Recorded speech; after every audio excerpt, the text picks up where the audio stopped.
Hello everyone and welcome to the unboxing and review and walkthrough of the Magical Nordic Tarot. Now I was walking through a craft store here where I live, and honestly it was the last place I thought I would find a tarot deck. And this was right there staring at me. I walked in looking for something specific that I didn't find, and on my way out I saw this and I was like, I want it, I have to have it. So here's the Magical Nordic Tarot, published by Icaro Books is how I've been pronouncing it, and created by Jane Wallace. So here you have some depiction of the cards, which I love. To hear more depictions, more and more. I really do like when a box like this really gives you what the decks look like, because sometimes you're out somewhere and you see a deck and it kind of calls to you, but you're not sure. Maybe your internet is kind of slow and you can't really go on Google to like look at the images.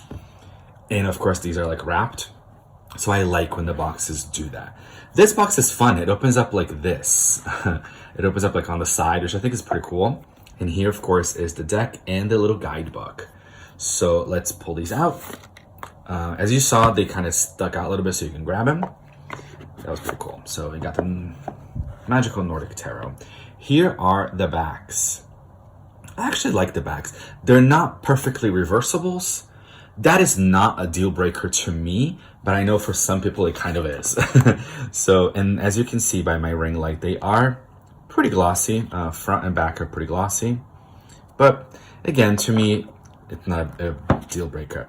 The cardstock is pretty thin. It's very flexible. Once again, it is not a deal breaker to me, because I don't mind. There's so many beautiful decks out there. I understand those of us that may be on a budget and we don't want the deck to be like destroyed so easily, but it shuffles really well, and I like that it's flimsy like that, but for some people it's not the greatest. So let's go to the book. The book is pretty thin but kind of wide, kind of like a square, almost a perfect square. Be inspired by Nordic legends. How beautiful is that? So here you have a full color book. You have your introduction, getting to know your cards, beginning your reading, and then you have some spreads. Oh, it also has finishing your reading, which I like that too. So if this is your first deck, well, I'll get to that because I wouldn't really recommend this for a beginner, but there's a but in there. So I'll get back to that in a second. So we have your one card, you have your past, present, future. You have the Nordic compass, which I think is pretty cool. Then you have the horseshoe. And, oh, there's more. So the light within, actually like the name of this one, and then the clock. It's pretty cool. It's 12 cards, and it gives you a list of all of them, of their positioning and all that. And then we go directly into the major arcana.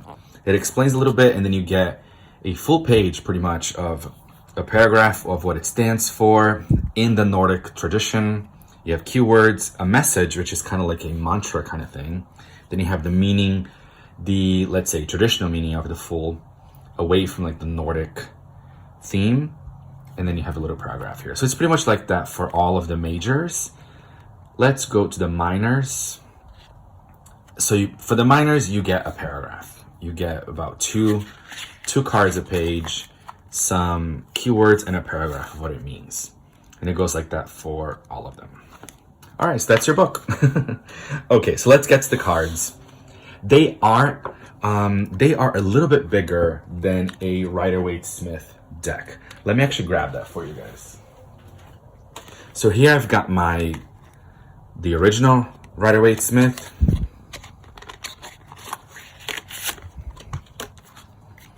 So here is like the back. So as you can see, wider, a little bit taller. I actually really like the size of this deck. I really do. It's pretty cool. Okay, so there are actually 79 cards in here. There's an extra card. I will show you guys all of them, and they are in order. So if you don't want to see all of them, you can skip ahead, you can, move on, but I will show you guys all of them. Okay, so here we have the Fool. I gotta say too, this deck is one that surprised me. I didn't expect to like this deck quite as much as I do. So we have the Fool, and all of them have a keyword down here. So you've got your new beginnings. The Magician as mastery. I like how it's the cats that are black and white instead of the columns. You have a high priestess, the empress. It's a very colorful, beautiful imagery, I find.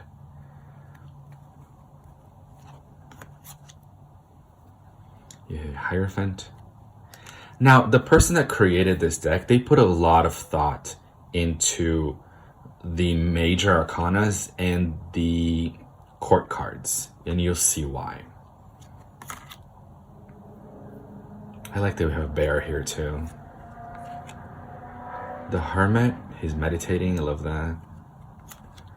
This Wheel of Fortune is really beautiful. Keyword Fate, of course it is. Strength for Courage. Hangman in Limbo, yep. So if you are a beginner, with these keywords definitely help. Or if you're like trying to transition from Oracle to Tarot, the keywords down here can definitely be a guide. The Tower's Foundation. Let me move this a little bit. Okay. The Star's Wishes. And here we kind of have like the back, right, of the card, which I love. I love this Moon card. It's so beautiful. The Sun, Happiness. Judgment. Forgiveness. I actually really like this keyword for Judgment. The World is Motivation.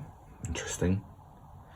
And then this is the extra card, Charity, Generosity, which I like, and personally I am going to keep in the deck, but the artwork is so different from everything else that I don't know why they added this card in here, but I'm gonna keep it. I like it. I tend to like extra cards.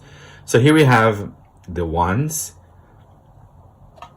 Now here's where I maybe don't fully recommend. So this is my but. I talked about in the beginning how I would recommend this deck for a beginner because of the keywords, and there was a big but here, and this is the but. This is the but. Because 2 wands, 2 of wands is just 2 wands. 3 of wands, it's just 3 wands. So they put a lot of thought into the major arcana and the court cards, but not so much thought into the minors. Now, the keywords are great. I love the keywords. And I also love how it's color-coded, as you guys can see. Right, we have all these different colors for each suit, which I like. I like that a lot. But 6 of wands is just 6 wands. You don't get the scene that normally we do in the Rider-Waite-Smith or many other decks. But like I said, this deck surprised me how much I like it, how much I vibe with the keywords. Maybe you're a fan of Marseille or Pip decks, that this is speaking to you. And then we go, with the court cards, they're beautiful as well. So again, they gave a lot of thought into the art of the court cards as well.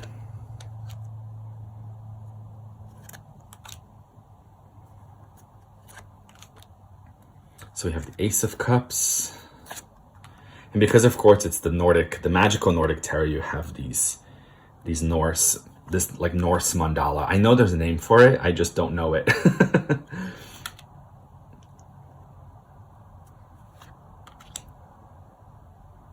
I actually really like that the keyword for the 5 of Cups is hope. I've seen some decks kind of give it a mourning feeling, a feeling of sadness, which is true. It's there for sure, let's be honest. But I like that it's hope. It is about hope. The 5 of Cups to me is a very hopeful card.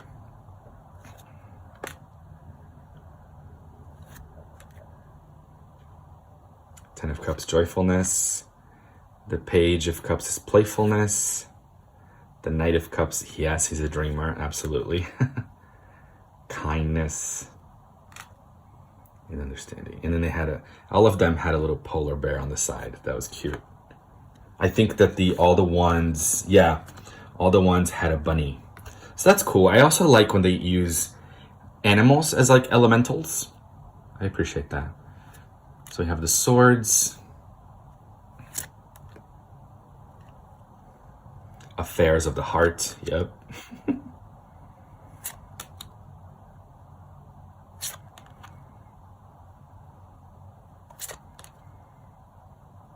Betrayal, yeah. Betrayal, theft, absolutely. Restriction. Nine of Swords, mental conflict, yep. And Ten of Swords, completion, yeah. Absolutely, I agree with that. Page of Swords. And here we have the birds, right? There's a bird, almost like the tail looks like a blade, doesn't it? That's pretty cool, actually. I like that. Queen of Swords is power, yep. King of Swords, structure. And then you have the Pentacles, luck, ambition, recognition, yes. So once again, I really like the keywords. Five of Pentacles, emotional withdrawal. This is interesting. I like that too for emotional withdrawal, but it can also be about poverty, like actual financial poverty. Gifts, faith, yeah. Oh yeah, faith, absolutely. Opportunities, gratitude, contentment, I love that. And then here, what do we have? These reindeer. I like that. For the Page of Pentacles, a reindeer on the Knight of Pentacles, growth, and finally the mentor. The mentor for the King of Pentacles. So that's it, everyone. That is the unboxing and review of the Magical Nordic Tarot. I hope you guys enjoyed it. I hope you guys actually kind of liked it as much as I do. And I was surprised at how much I like it when I started working with it. I loved it. I like the artwork. Like I said, it's a pip deck, so like nothing super special when it comes to the minors, but it surprised me at how much I enjoyed reading with it. All right, guys, thanks for joining me, and I'll see you guys next time.